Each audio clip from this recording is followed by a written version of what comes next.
My Mother's Body is Just a Shell, continuation, part 2. All right. God bless you once again. Hey, everybody. It's been a little while, and I hope you have actually viewed part number 1. I probably will entitle that as I am recording afterwards, but will upload 1 and 2, Lord's will, soon. All right. So we are making this video on this Wednesday evening, on the evening at approximately 7:50 p.m. on January 3rd, 2024. May God bless you. Happy New Year. As a continuation, My Mother's Body is Just a Shell. And going to hit a song or two for you just here. Just a second. All right. Well, someone say we may be a little bit tired. That's because I am a little tired. Somebody say you may be happy. That's because I am happy. I tell you, maybe emotional. I tell you, multi-emotional right now. Quite a bit going on, but I think I'm okay. Check with me, somebody. Hey, check with me, somebody. All right, God bless you. All right, just want to continue on a little bit. Hey, I do the number. During the last several visits with my mom, popping in, checking on mom. Each time, the last several visits up until Saturday evening, yes, the 23rd of December, when she passed away. Whew, man, several times God had given me songs, and hey, man. I'll tell you a little bit later on, but let me hit that last song. I believe my mama took her last breath at that time, and the song I had been singing for several minutes when we got there, song say, in my vein, oh, in my vein, oh, in my veins, while the blood is running warm in my vein. And so I was singing the song over and over and humming the song. Wasn't singing quite that loud because just, enjoying the atmosphere and feeling and seeing and understanding. But this thing that God had been giving me the last several visits, I knew it was doing something very unique. So that song was going, Wild the Blood. That's one of them good old songs I learned way back coming up at my Primitive Baptist Church, Greater Mount Pleasant Primitive Baptist Church, right in Fort Pierce, Florida. Say it, put it out, say it. Yes, sir. History, man, history. Never can erase history. That's why it's so important to understand truth and understand facts. And some of you will see why I say that even when I had to share some things in part 1, My Mother's Body. All right. Okay. So, yeah. In my veins, while the blood is running warm in my veins. Yes, sir. And I thought about that song. Matter of fact, I shared that with the church that Sunday, the next day. How, when I thought about it as my mom, once again, to what I have known to when she took her last breath, that she wasn't responding. At that time, my brother had made it there, and she said, she's cold now. And as I thought about it, that next day, when I thought about it, that next day, I say, in my vein, that's because the blood ain't running warm no more in her veins. Yeah, she out here. So I thought about that, that's that. Yeah, she cold. Yep, she's cold. But anyway, and I go back to say this here, another part of the history that you can't erase. Oh, my Lordy. Coming up as a little boy there at the Primitive Baptist Church, and one of the sacred parts of our beliefs and services was communion and feet washing, the whole works. I mean, spread it out, the whole works, no cutting, no, just the whole thing. And such a fond memory, such a very profound memory of the communion table being spread across the entire in front of the altar, in front of the pulpit, at the front of the church, pretty much the table after table, those beautiful white sheets that those mothers had, the tablecloths that the mothers had on those beautiful white tables. I mean, those were tables lined up, long, all the way across. So if anybody know a little bit about Greater Mount Pleasant and know how wide that the front of the church is there, yes, that table was across there. And I'm bringing back memories from the 70s, from the 80s, you know, when I was there, when I was taking part. Yes, on those communion nights, and we would have communion, and it would be the church as we participated. Everyone came up and took the sacrament there, the bread and the drinking of the wine, the grape juice representing the wine, and until everyone was served. And after this crew would finish up, boom, Mo would come up, be seated at the table, be seated at the table, be seated at the table. And they were administered the sacraments. And then after that crew, Mo would come up until everybody had taken the sacraments that were taking it. And then one of the next things is I can remember the foot washing, whatever word you want to use.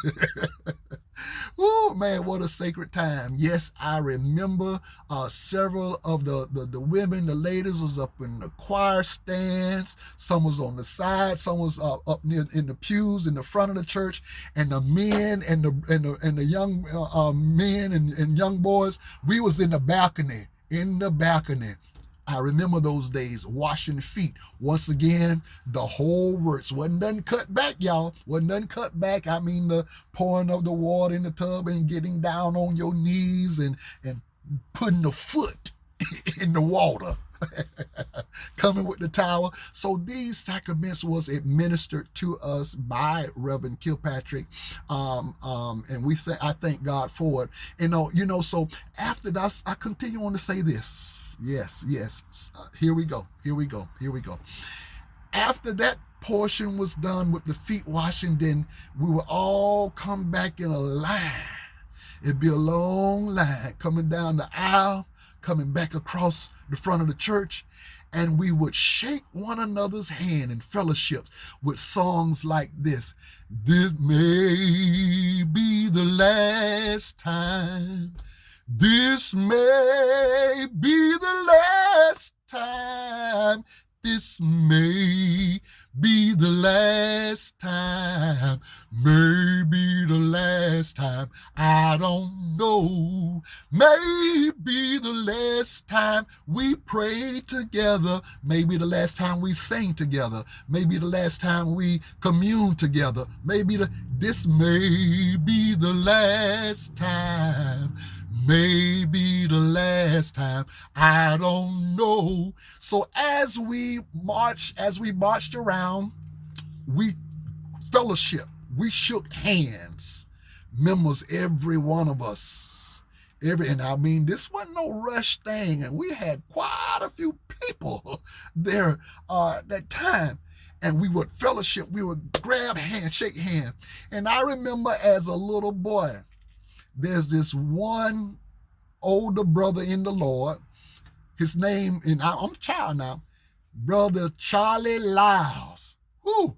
And if anybody remember Charlie Lyles, and I know many do, he was a big fella, just an old jolly fella, a good fella. But man, let me tell you something, even as a little boy, when we come around, and I remember shaking his hand, and when he shook that very firm handshake. If you ain't put a little bit of resistance back with it, you'll be in for a jolt. You'll be in for a joke.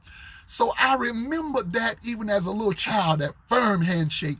And so my mother and I, upon her last days,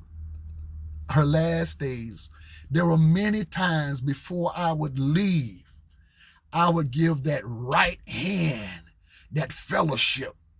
And when I would grab her hand, not squeezing it tightly, but just so she'll know that I'm there, and to shake her hand, I would feel that little resistance coming from her. Let me know that she's there and she's aware I got to go now. And there's a thing that we had going on. Yes, there's a thing we had going on there several times when I would get ready to leave. And so during the last time that like I said, that Saturday evening, as I was just looking at Mom and just looking at her and just trying to see, we've gone from fast breathing to turn the oxygen up and this over the course of several minutes. Now I can barely see the breathing, barely is she breathing. And I would see that chest go out and then back to just barely moving. So I had to look real close to see if she was still breathing.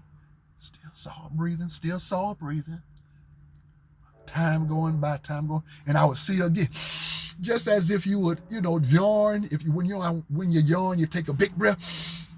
And then, hey, so after a while, after I didn't see the yawn, again, after a while, I grabbed that hand for that fellowship, just to let her know. And I didn't feel a thing. Nothing there. And nothing there. Okay, nothing there. But let me say this. No resistance, in other words. No, that little resistance is gone now. Okay.